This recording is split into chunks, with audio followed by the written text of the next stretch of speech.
With Saudi-backed Liv, it's a bit of a jarring headline to read. The PGA Tour is as American as apple pie.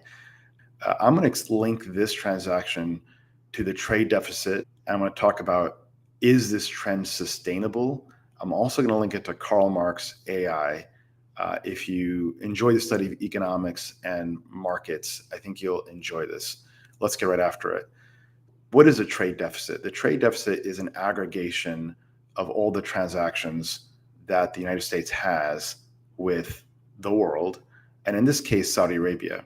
The trade deficit reflects the sum total of all exports less imports, and we're importing more than we export to Saudi Arabia, so we're running a trade deficit with Saudi Arabia. That's the 101 stuff.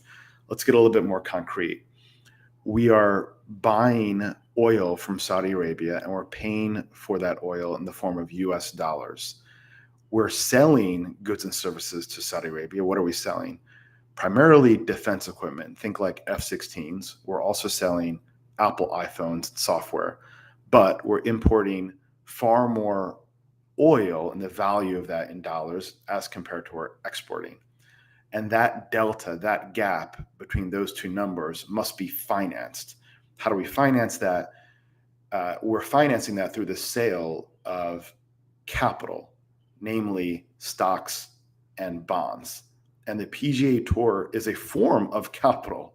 Now, one thing to keep in mind here is that the trade deficit is determined through millions of private transactions and, yes, also government transactions. It's not as if there's a committee here that's saying, here's a trade deficit and we're going to finance it through the sale of these assets, and they execute these transactions. That's not what's happening. It's decentralized. It's driven primarily through markets. Unless you have capital controls and a controlled economy, then it can be different. So let me explain this a bit further. The US has paid for oil in the form of dollars to Saudi. Now, those dollars can be used to buy US goods and services like we discussed. And Saudi Arabia doesn't want enough F-16s and iPhones and other things that we have to offer.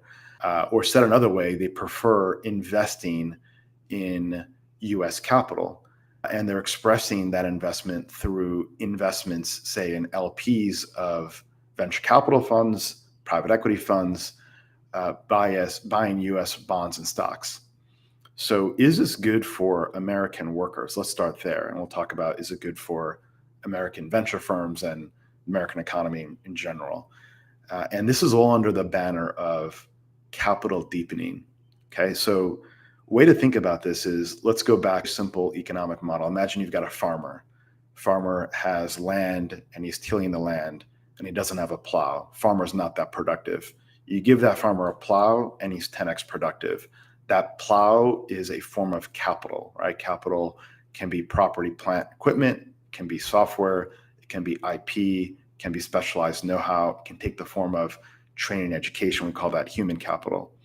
And the commingling of capital with labor makes the worker more productive. The pie expands because more can be created with fewer inputs. More can be created per unit of time. And that matters because the owner of capital can afford to pay the worker more because their marginal productivity rate is higher. So they can afford to pay higher wages.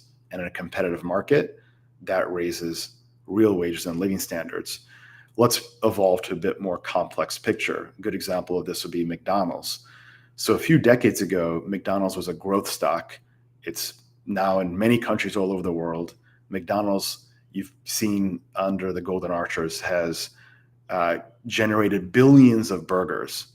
Now, without capital, if I gave you a grill and I gave you the raw inputs, the seasoning and ground beef, there's no way you could manufacture and sell that many burgers without all the capital that and the know-how that's in the McDonald's infrastructure. That's in the form of things such as how they deep fry French fries, or if you've seen someone push the make milkshake button, they push a button, it fills the cup precisely with the right mix of ingredients, and it takes the worker 5 seconds to make a milkshake. All of that creates productivity. The supply chain McDonald's has built, there's a lot of know-how in all of that. And The growth of McDonald's was in part financed through the importing of capital. So let's go to the venture category. And this is another way to think about the trade deficit. Startups initially are all running trade deficits with the world around them. So a startup exports goods and services, we call that revenue.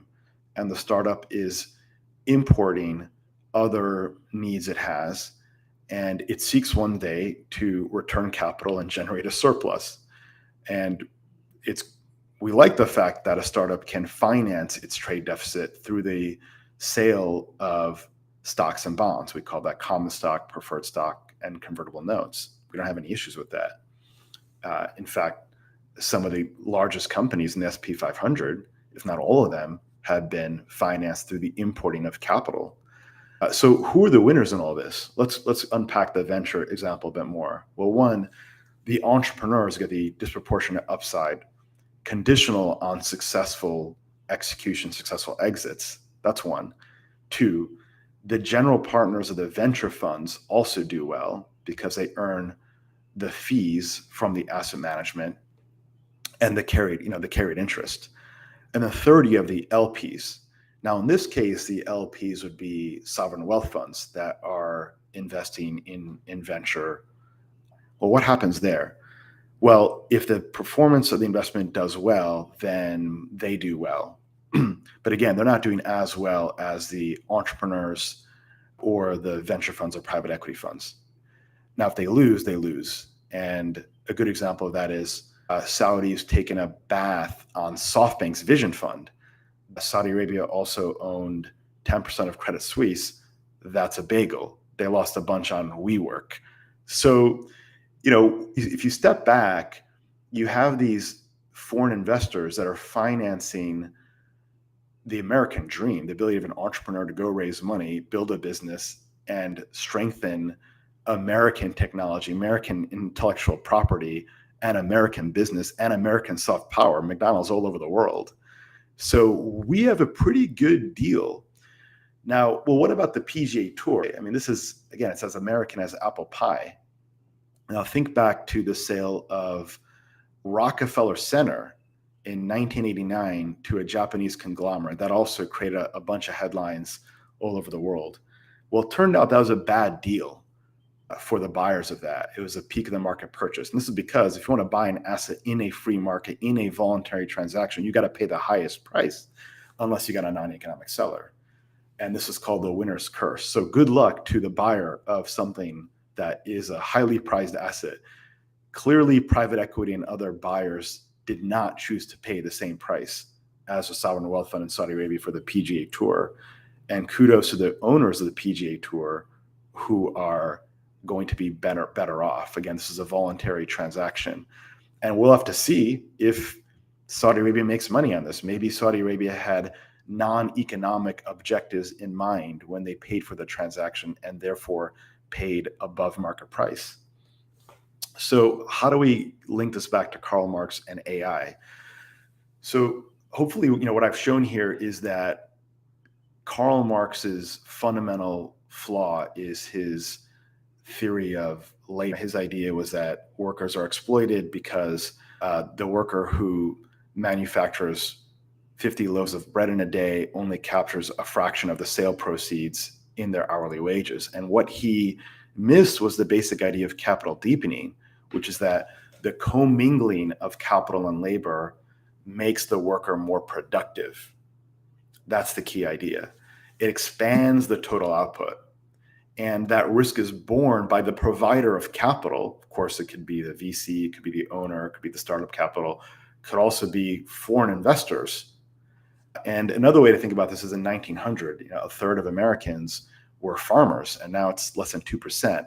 And we have a much more sizable population, and we're exporting food and grain around the world. Well, what drove that? It was capital deepening in the form of new technology and specialized technology, know-how, and IP. So let's bring this to AI, and we'll call it. So how does AI figure into all of this? So first off, my basic framework to think about AI is phase one. The phase we're in now is machine leverage. That means workers become more productive. Engineers can become 10x engineers through that's phase one. The second phase is operating leverage. So you need less engineers. One product manager can get more done with fewer engineers. I call that operating leverage. Then the third phase is benefiting, the owners, the ownership leverage. Owners need less product managers and less engineering managers. And that's the third phase of it. So let's link AI back to these labor and capital dynamics. So in the phase we're in today, AI is a productivity tool. It enhances the output of the worker or the knowledge worker. So AI in the future, however, will be a labor substitute. So it competes with labor, unlike what it is today. And much in the same way, importing labor, we call that immigration, right? Immigration competes with workers with similar skills. In the same way, our relationship with AI may change over time. For the record, immigration is very important. We have a 3.7% unemployment rate. Inflation is running high. We're importing the best and brightest talent around the world, and we need not only skilled labor, but also unskilled labor to broaden out the base of the demographic pyramid and continue our growth rate. So we connected the trade deficit and venture capital to this transaction with the PGA Tour. I hope you enjoyed that. I'll see you next time. Take care now. Make it a great day.